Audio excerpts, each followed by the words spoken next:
आदिवासी लोग चर्चा नहीं करते, सोचते नहीं, चिंतन नहीं करते, इसलिए डिलिस्टिंग कर रहे हैं।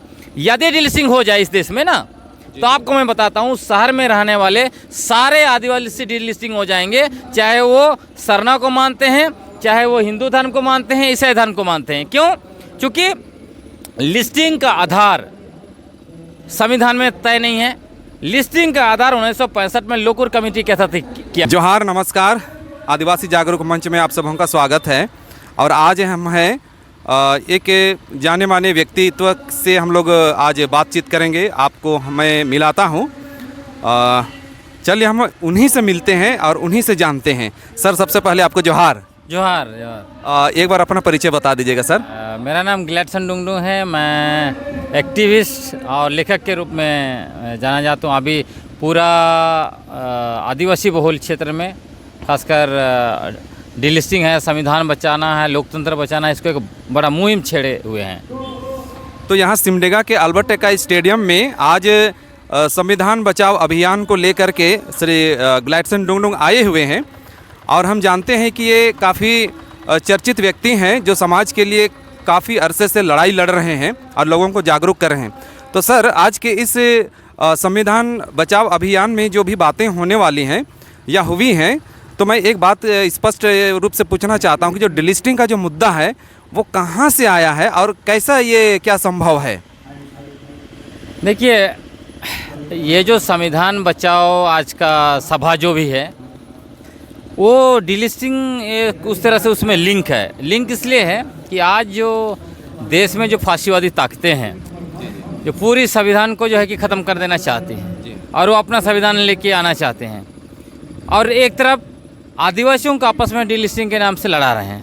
तो ये कनेक्शन है कि हम कह रहे हैं कि जब संविधान ख़त्म हो जाएगा तो ये डिलिस्टिंग करके भी अब क्या करेंगे। तो जो आपने जो सवाल पूछा, ये आया कहाँ से? देखिए, आरएसएस जो है, इनको पता है इनकी पूरी राजनीति धर्म के आधार पर ही है, सांप्रदायिकता के आधार पर ही है। तो जिस तरह से पूरे देश में हिंदू मुस्लिम करते हैं, तो इनको पता चल गया है कि हिंदू मुस्लिम का विवाद से आदिवासी इलाके में उसका कोई पोलराइजेशन नहीं होता है, उससे वोट नहीं मिलता है। आदिवासी इलाके से अगर वोट लेना है तो आदिवासियों को धर्म के नाम से ही बांटना होगा। तो पहले ये लोग धर्मांतरण करते थे कि धर्मांतरण हो रहा है, उसी को हवा बना के पिछले 20-25 साल उन्होंने शासन किया। अभी हम लोगों ने धर्मांतरण का गुब्बारा को फोड़ दिया कि लोगों को सच्चाई बताया कि 1951 में पूरे देश में 2.3% ईसाई थे, अभी भी 2.3 ही हैं। तो इतना ज़्यादा धर्मांतरण कर रहे हैं। सबसे ज़्यादा ईसाई शिक्षण संस्थान है, वहाँ हिंदू और मुस्लिम पढ़ते हैं। तो इतना धर्मांतरण होता है तो वो लोग कहाँ चले गए? जनसंख्या क्यों नहीं बढ़ रही है? तो ये फुस हो गया। तब इनको लगा अब ये नहीं चलेगा। पिछले बार 2019 का चुनाव में उन्होंने कोशिश किया धर्मांतरण, लेकिन झारखंड में पूरी तरह से ख़त्म हो गए। तब इनको लगा अब नया कुछ करना पड़ेगा। तो ये डिलिस्टिंग वही है, बस शब्द दूसरा है, मतलब अंग्रेजी शब्द है। देखिए, ये लोग ऐसे लोग हैं कि अंग्रेजी से नफरत कराते हैं लोगों को, कहते हैं कि अंग्रेजी भाषा विदेशी भाषा है, इसलिए आप लोग मत पढ़िए, हिंदी पढ़िए, संस्कृत पढ़िए। लेकिन इनके बाल बच्चे विदेशों में पढ़ते हैं, अंग्रेजी मीडियम स्कूल में पढ़ते हैं। देखिए, जब इसी तरह ज़रूरत पड़ा, डिलिस्टिंग शब्द का कोई हिंदी में अच्छा नहीं मिला, तो इन्होंने डिलिस्टिंग शब्द को ही लाया, मजबूर हो गए। तो इसी से समझ सकते हैं ये लोग कौन लोग हैं। तो डिलिस्टिंग को जो लाया है वो आरएसएस और भाजपा वाले लाया है। इन्होंने एक जनजाति सुरक्षा मंच बना दिया है। वो एक तरह से आदिवासियों को इकट्ठा करके आदिवासियों को आगे करता है, वो सब कुछ अपने हाथ में है। तो वही लोग डिलिस्टिंग का पूरा जो है कि खेल रहा है। तो एक तरह से जैसे भारत का संविधान अनुच्छेद 25 में तो यह लिखा हुआ है कि व्यक्ति किसी भी धर्म को स्वतंत्र रूप से मान सकता है और उसका प्रचार भी कर सकता है। इसके बावजूद यहाँ पर धर्मांतरण का बिल लाया गया, तो क्या यह संभव है?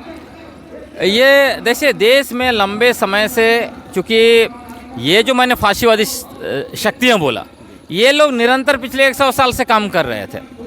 अगर कानूनन आप देखेंगे तो संविधान का अनुच्छेद 13(3) बहुत स्पष्ट बोलता है कि मौलिक अधिकार के खिलाफ सरकार कोई कानून नहीं बना सकता है। जो आपने अनुच्छेद 25 बोला, 26, ये मौलिक अधिकार का हिस्सा है। इस हिसाब से कानून नहीं बनाना चाहिए था, ये असंवैधानिक है। लेकिन इस देश में जो फांसीवादी ताकतें हैं वो संविधान को नहीं मानती हैं, वो जो है कि देश का झंडा को नहीं मानती है। आरएसएस आप देखिए 52 साल तक अपने हेडक्वार्टर नागपुर में तिरंगा झंडा नहीं फहराया। वो संविधान को नहीं मानते हैं, वो लोकतंत्र को नहीं मानते हैं, लोकतंत्र को सिर्फ एक सीढ़ी की तरह उपयोग करते हैं। तो इसीलिए ये लोग संविधान के खिलाफ काम करते हैं। अभी आप देखिए ना क्या हुआ, पिछला एक सप्ताह का देख लीजिए। हम लोग संविधान बचाओ क्यों बोल रहे हैं?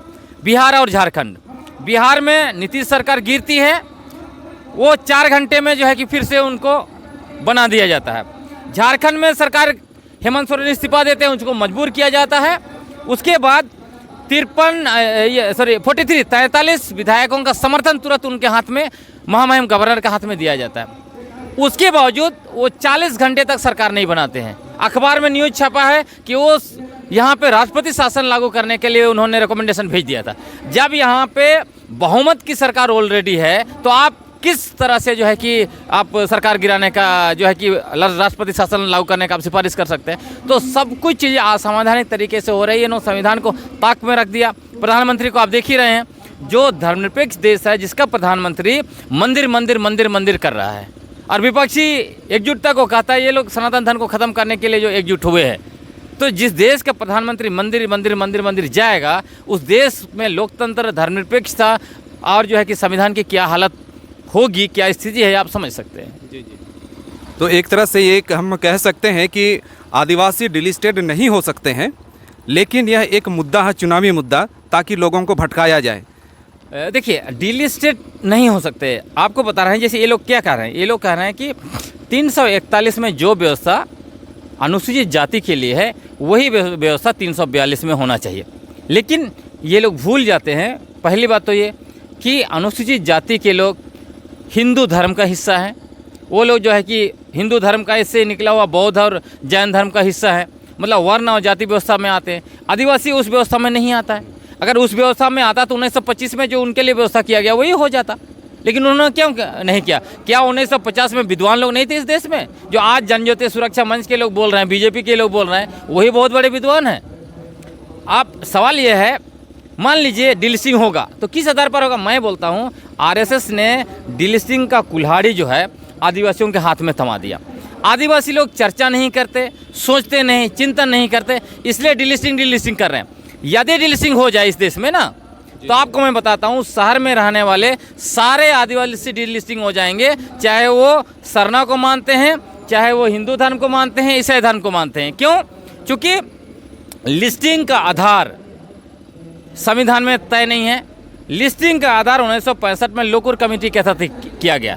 लोकुर कमेटी का 5 क्राइटेरिया है, जो इस पम्पलेट है उसमें आप विस्तार से शायद आप बता सकते हैं अपने दर्शकों को, क्योंकि अभी समय नहीं इसलिए उसको विश्लेषण नहीं कर रहा हूँ। लेकिन देश में लिस्टिंग होगा तो लोकुर कमेटी के तहत होगा, वो धर्म के तहत नहीं हो सकता है। इस देश में लिस्टिंग का आधार धर्म नहीं है तो डिलिस्टिंग का भी आधार धर्म नहीं होगा। दूसरी बात, अगर मान लीजिए आरएसएस के जैसे हम समझे कि लिस्टिंग का आधार धर्म हो जाए तो क्या होगा?